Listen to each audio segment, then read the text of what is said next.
All right, and welcome back. Part 2 of the stump bucket build. We're starting off here, cutting that damn 5/8 inch thick plate.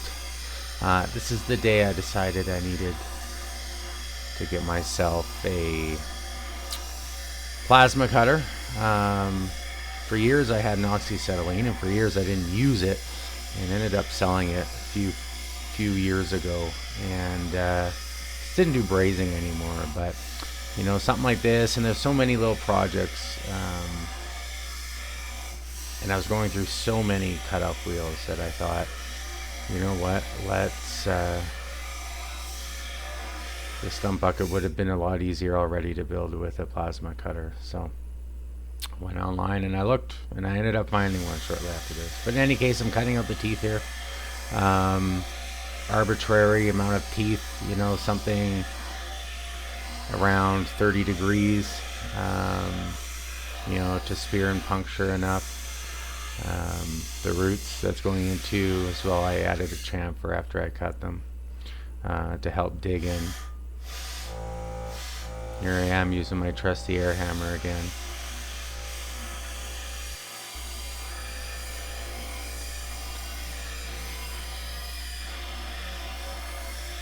So yeah, I ended up getting the back all welded on there.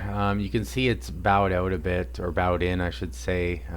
You'll see shortly in this video, trying to manipulate that flat to go against the angle iron I use for my skid steer attach. In any case, here I am. Now, I got a 30 amp, wish I got a 50 amp. It makes it through, but just. You know, I went through a phase a couple of years ago, probably going on 5 years ago now, where I was entering the health profession and thought, you know, maybe I'm just done messing around with stuff. I was also enamored with physiology and pathology and stuff of that nature, and thought, well, maybe it's a turning point in my life. I ended up selling all my air tools, and sold my 6.5 horsepower compressor.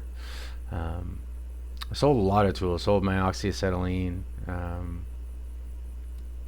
Wish I kept all of them. So, you know, a little bit of advice, you know, and looking back now, to buy that stuff even used, I mean, the prices have gone up dramatically. That compressor I paid $700 for, you know, it retails for about $2,000 now. So when in doubt, don't sell if you don't need to, I guess. In any case, yeah, there's those teeth cut. I ultimately did get them done with the plasma cutter. Plasma cutter's sweet, you know. I've got a little, you know, $150, I don't even know the power of it, just one of those small little dual tank compressors. It conks, if I try to paint with it, it conks out, overheats. I think it's more of a what are those things, like those capacitors, those starting capacitors on there get weird, and it has to sit for a couple of days. Yeah, if you want to sell an air compressor for, you know, I'm a cheap SOB. So if you want to sell one really cheap around the Langham area, let me know. Anyway, these teeth would have been absolutely ungodly to cut out with my cutoff wheel. So I probably wouldn't have even attempted them had I not grabbed this plasma cutter. And here I am. I went online, found some serrated teeth that I thought were good, all just speculation. I have about a 5-minute attention span generally, researching what teeth work best on a stump bucket. Really didn't elicit any, you know, hard and fast info that I could use, so I went and looked at a few stump buckets. They varied wildly in terms of spacing, in terms of aggressiveness of cut, tooth profile, whether it's hooked or straight. You know, ended up just going and reading a little bit about how saws work, and thinking about my considerations that I want it to skip over easily when it's coming out, and I don't want it to hang up so aggressively that it's going to stop me in my tracks going in. Man, there's no perfect tooth. So, I ended up probably going smaller than I needed to, and, gave a bit of a hook to it. It's not too much. It's a sawtooth. It is what it is. So, I'm just using paper here, cut out with an X-Acto knife, and then I've got some transfer paint. Some blue machinist transfer paint that I'll spray on there, and it worked out all right. At the end of the day, I'm glad I wasn't too pedantic about the teeth, because ultimately they're just like chunks of kind of chunks of metal. Probably would have been the same if I just beat the shit out of it with the air hammer, really, as far as function, but whatever the case. Here's that blue transfer paint. Had this can now. This is how much machining I do. I've had this can for probably about 8 years. So yeah, don't do a ton of it.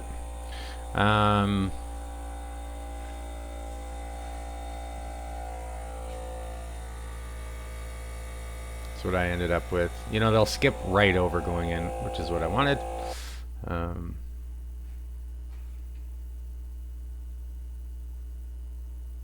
This size of metal, 3/16, cuts pretty good here with this. What I've learned using the plasma cutter is, just to keep it at the full, much like an oxyacetylene, the full value. I mean, oxyacetylene, you might turn up that oxygen if you need it. Whereas a plasma has kind of an oxygen stipulation based on the amperage used, or I should say air pressure in a plasma cutter's case. But whereas you don't want to waste any oxygen or any gas that you're paying for, it's not quite the concern with a plasma cutter. So just like an oxyacetylene, you can really never cut too hot. It will just transfer that heat out, and if it's not hitting metal, it'll simply not oxidize and it'll just burn off. So anyway, it's no different with plasma. Just use it full on. If I had a 100 amp plasma, it'd be the same scenario. That's what I learned. So a dial is rather useless. But here you can see, they're messy. They're not perfect by any means. But damn, it sure is sure cleaner. Sure, I don't even think I felt the need to wear my respirator. Although from what I saw, there was some indications that plasma can be weird in terms of. I think it's probably no different than welding. I don't think there's any plasma gas to be concerned about breathing in. You can correct me if I'm wrong. I'm sure, thankfully they weren't the red tip, but I've ground a lot of, it's escaping me what it is, thorium. I know the one that I use now, the blue tip, starts with an L, but supposedly, it's somewhat okay to grind. Not wearing a filter, but I've ground the green stuff and whatever. TIG electrodes, that is, for a while, until you just read something all of a sudden and it says, yeah, absolutely do this with the mask. So I usually side with caution on that, not to get into the breathing stuff again. Anyway, here I am putting on, this is going to be the top component. There I am trying to beat this plate, the back plate in line, the one that's bowing in line, in line with the angle iron here that's ultimately going to be the top skid steer mount once I modify those ends. Beating that rear plate flat, 3/16, it's heavy duty clamp would have worked better if I had had one. I ended up just using heat and beating this thing. So here it's got such a rebound effect. I just started laying in smaller tacks, I'm really winging it, both literally and figuratively at this point. It was not until this morning making it that I decided, no, I'm not going to make this. As you can see, the forks there in the top left hand corner. I was going to originally make it so I'll just take those forks off and place this onto my fork, pallet fork backplate mount. Then realized, it's going to take the same amount of metal just to make a skid steer mount that is welded on and part of the bucket versus welding on a separate mounting like bracket to go onto the two horizontal mounts on that pallet. In my eyes, it's easier to take off the skid steer and put one on than it is to take off those stupid pallet forks. So that's what I did. So I'm just kind of winging it. I went online, got the dimensions, what I needed for a skid steer quick attach. And here I am putting on some braces. This is helping keep that plate from wanting to bow back out. I've got it all kind of tacked in there and beat mostly into place. I think there was a small-ish gap that I filled a little bit. Terribly not pretty, but yeah, you can see the round bar there I used to film the gap. But in any case, I think it'll be plenty strong. Really winging it at this point. That's, I guess, how you get things done in an afternoon versus designing them for a month and stress testing on a program. So no one's life is at stake if this thing breaks, and it will only take an hour or two to fix even the most catastrophic of breaks with it. So here I am cutting off the wings, if you will, for the skid steer. Got it centered up, marked out. My plan and intent here was to cut these, let's call them parallel cuts, and then the perpendicular edge there on for the skid steer. It was my intent to grind into that just enough that I left a paper thin, well, maybe a little thicker than paper, amount of material, whereas I could bend down in a somewhat orchestrated way, and way that I could tune that tab to the right angle that the skid steer attach required. Didn't work on either side. Kind of unimpressed with my skills there. I ended up, not being able to beat it down, doing a little more, and went so far. Once I got to where it moved, they both broke. So. Anyway, this angle iron, I think it's 3-on-2, maybe. It's a little offset. I used the thicker part where I needed it, and the thinner portion, which actually had to be trimmed back even more to not bind up on the skid steer attach as that attaching part. And it's about a 1/4 inch. I could say that's probably what it'd be sold as. It again is the in the first video there where I showed this metal door frame that I found in the weeds. It's the frame from that. So here I'm like using a gouging technique, kind of like you would do when you're trying to increase penetration on either some butt joints or what have you. Just trying to kind of get in there. Getting frustrated at this point. Probably getting half hour into this one stupid spot here, so I think I just end up going way too far in here. Anyway, so yeah, I ended up, like, I'm almost there, but then it did break off. Am I still at it?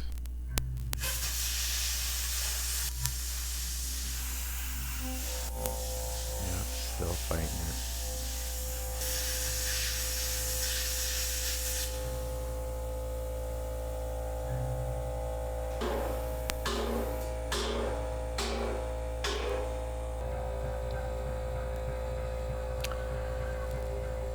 checking angles, and then it broke off. There it goes. You might be able to see the same thing happen here. Yep. Fuck. Anyway.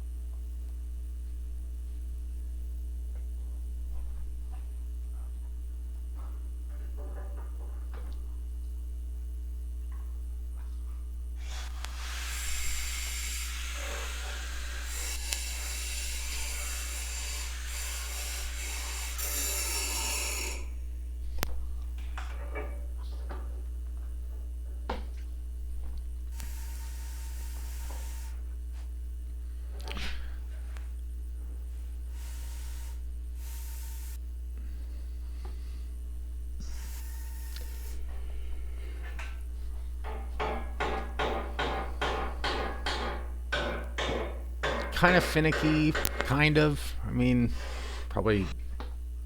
Well, it's the only part of the job that isn't kind of freehand, freestyle, I should say. Like, they do have to fit, and they have to fit rather snug.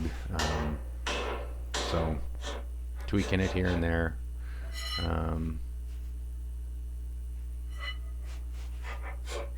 This gives you a good idea about the size of it. I guess you've got one if you watched it thus far, but kind of moving it around, different camera angle. It's not terribly huge.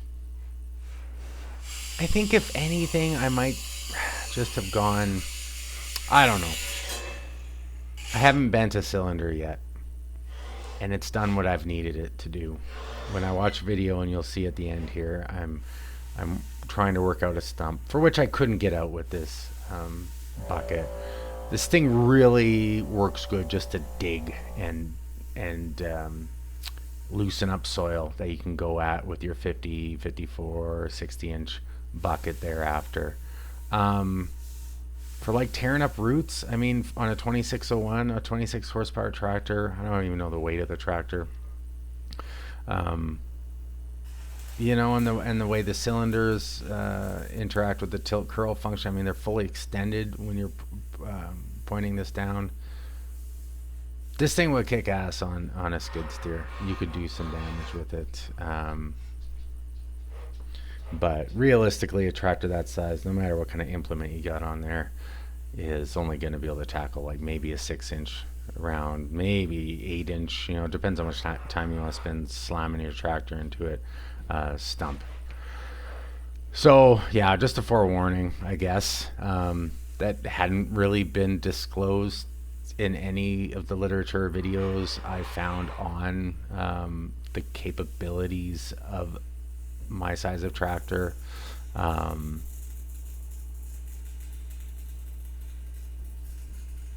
You know, I built a bucket here that was a similar, maybe a bit longer, increasing whatever factor that would be, but you know, from the fulcrum of the tilt out, increasing some of that weight, but you know, more or less the same weight as my 60-inch bucket.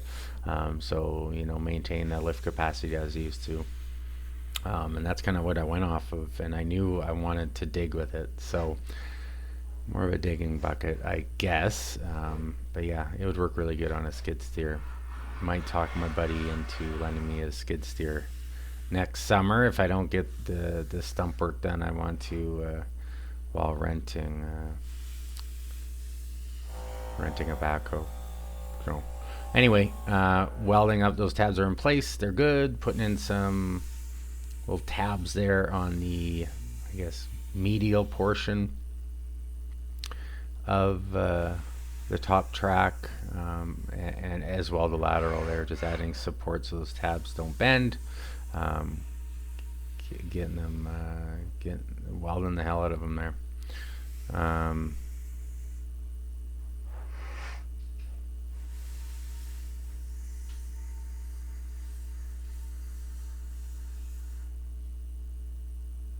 I need to lose weight. Look at that tube of a body. Jesus.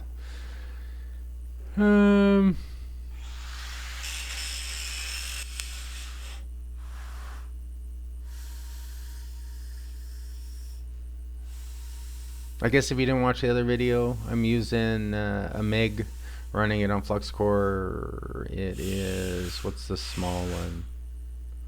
Whatever the smallest wire is. Shit, I totally forget.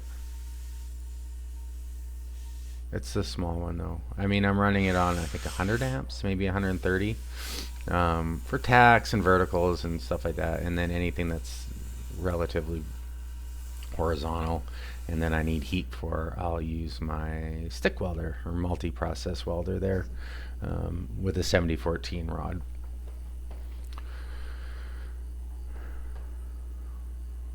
You know, this thing's been pretty good for me. This is a Mastercraft grinder.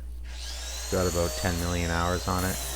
Just starting to, it's actually not a brush issue. I don't know how. I haven't had to replace brushes on it. I've used it a lot, but yeah, they're like indestructible brushes. However, the on-off is starting to stick on it, so it takes some time. Anyway, kind of like this shot. It's kind of nice getting the that setting sun really exposing all the lead particulate in the air there. This will be the bottom plate. Bottom plate has a downward angle, rather. I mean, and it's not a matching angle, as far as I recall.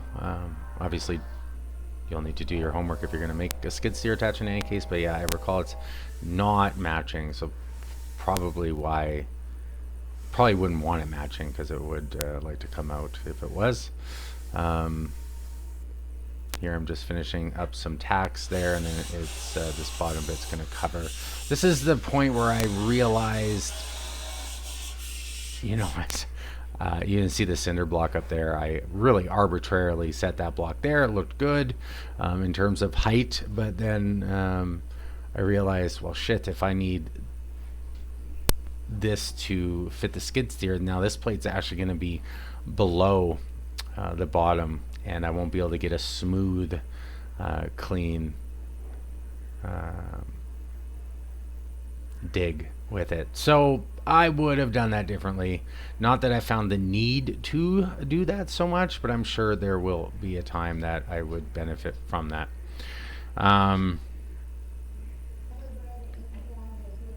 Maybe. I haven't yet, and I've used it a lot, but you never know, and why not, right? So here I am just tacking on with the MIG.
So similar idea here as with the other tabs, you know, weakening that webbing, if you will, and cutting those parallel parallel to the bucket, that is, slots in the, I guess they're really perpendicular to the length of the angle iron. I think this one works actually. Yeah, I got her bent up and, or open, I should say, and yeah, go at it from there. Oh yeah, there's some weird, oh, not weird I guess, but the there's, I think, a few different styles of skid steer, like securement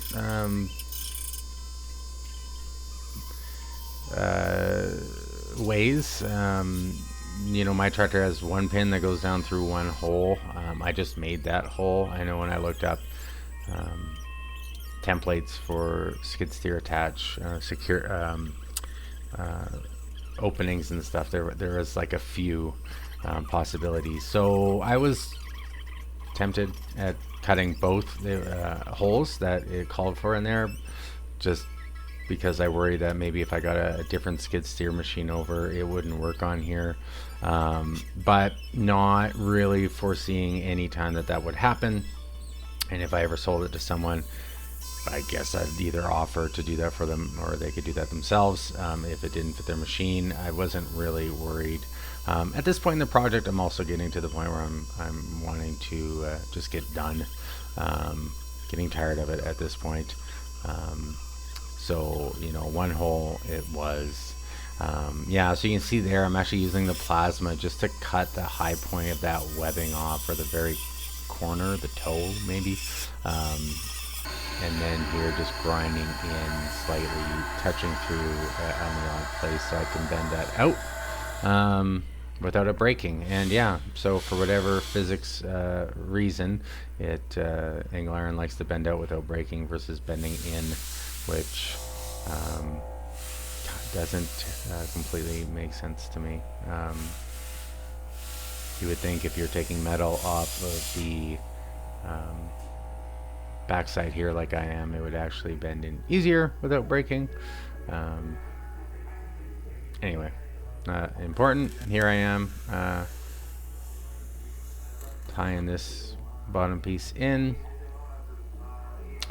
Got those.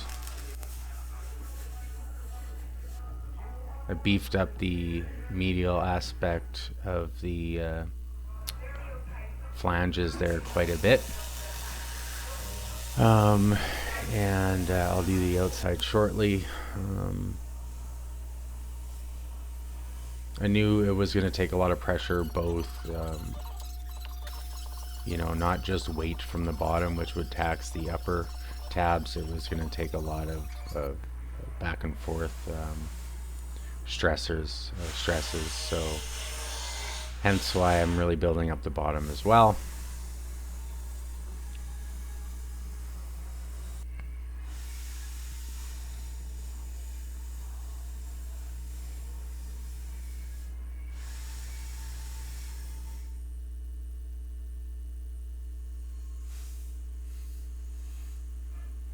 All right, new day. Oh, I sit here and, what is it? Okay, it says minus 16 without wind. It was minus 26 this morning. Watching myself work here in a tank top, and you don't know how good you got it till you don't, right? Warm days are gone.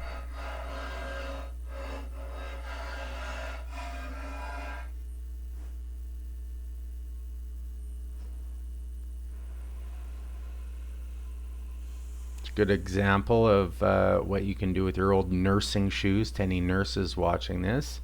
If you're too lazy to put on your Red Wing boots, you can just throw on your old nursing New Balance shoes and wear those in the shop. Socks are definitely optional.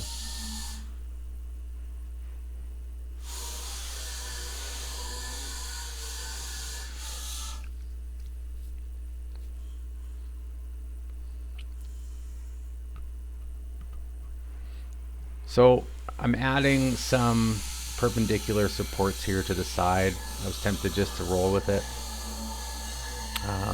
like I was saying earlier in my first video, couldn't remember whether I put wings on the bottom for some lateral stability. It looks like I haven't. I might find a need to do that at some point. I couldn't see it. I mean, once you start moving in that aspect, bigger things are happening. The tractor wouldn't be my tractor wouldn't be able to handle it. So, not really a concern. I guess if I threw it on a skid steer, that might be a bigger concern, but not me, not now. Yeah. So welding this in, burning it nice and hot. I don't know. Using just more of that door frame.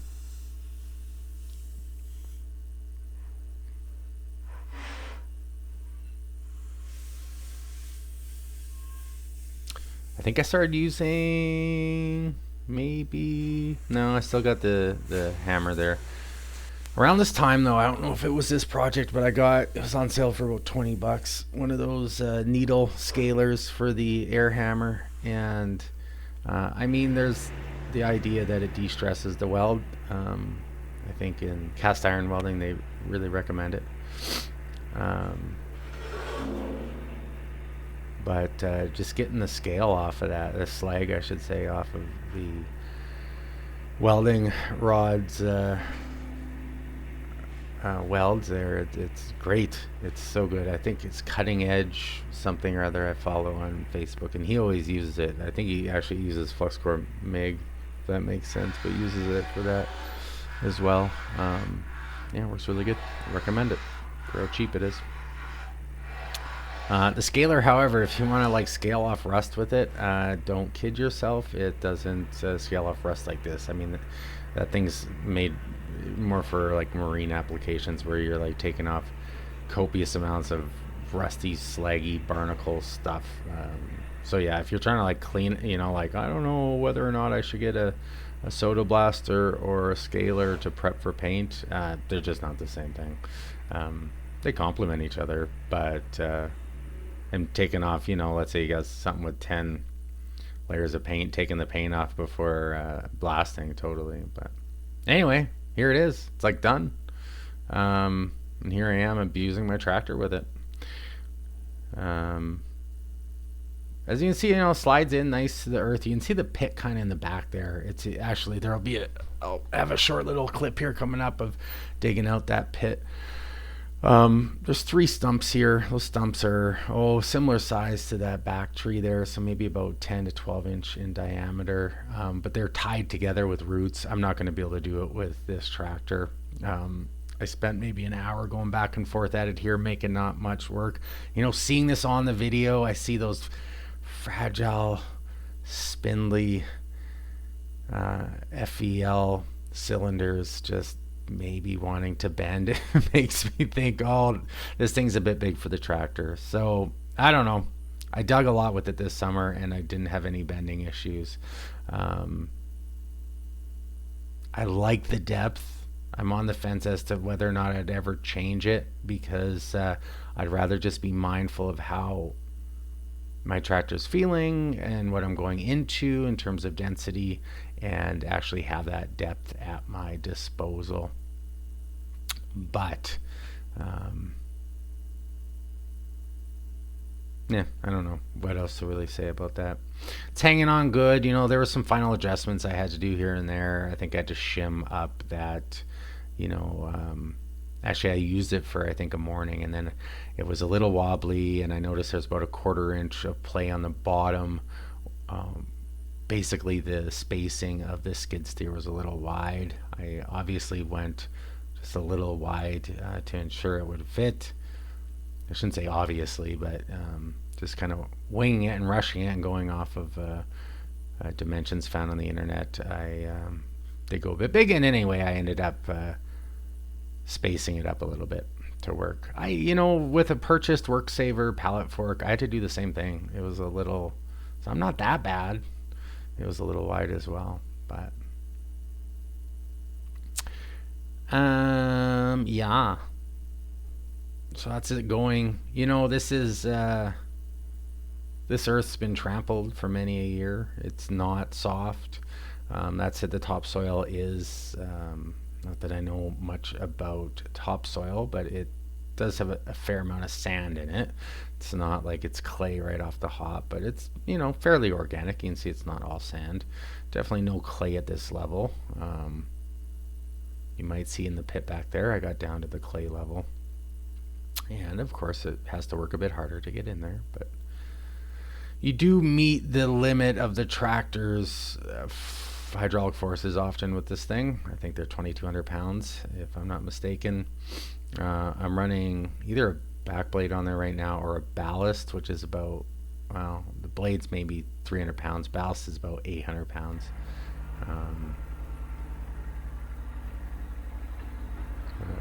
So I got the ballast on there right now. Here it gives you an idea of, you just can't do this with, I have a 60-inch bucket because we use it so much with snow out here. You just can't do this stuff with one of those buckets. And see how it's catching up on the sides there? So after I started using it and thinking, shit, I wish it was in line with that bottom skid steer plate attachment angle iron, it's like, even if it was, I'd be skimming with the sides going into a lot of stuff. So it's just, it's not perfect in that sense, but so long as you're only wanting to get in, and as far as the bucket allows you, it's always going to get hung up on the skid steer mount, so long as it's narrower than that mount. But that's 100 pounds of clayish dirt right there I'm taking with me, and here's another 50, and then there's another 20, and I love it for that. Will I use it terribly often? I'm not sure. But and the sides, you'll see here how I dug down into the sides. So the process in digging this hole, this is for our new 4-season heated swimming pool that we're putting in. I'm just joking. And you can see how I dig this here. I kind of go down in. This actually scares me the most, as those cylinders are fully extended as I dig down in. But I'll dig it down in, it loosens it up, and oftentimes I can go back down in there. You can see the 60-inch bucket on the right top hand side there. I'll go and pop that back on and go in there, and I can take big amounts of dirt out if it's loose enough, and then go back in, loosen up the sides, or even go back down in once I get too deep. And right here is as deep as I can go. Then what you saw in the previous little clip there was me working it up to get a bit deeper, just by going down at it in with the stump bucket, aka digging bucket. All right, that's it. Thanks for joining me on this journey. Next up will be a third function install from all off-the-shelf components, and like a non-kit version, and that will be for a grapple attachment I plan on making to fit on to my pallet forks. Get rid of some of this dead tree and brush we have laying around. So yeah, hopefully you join me for that as well. Thank you very much, and take care.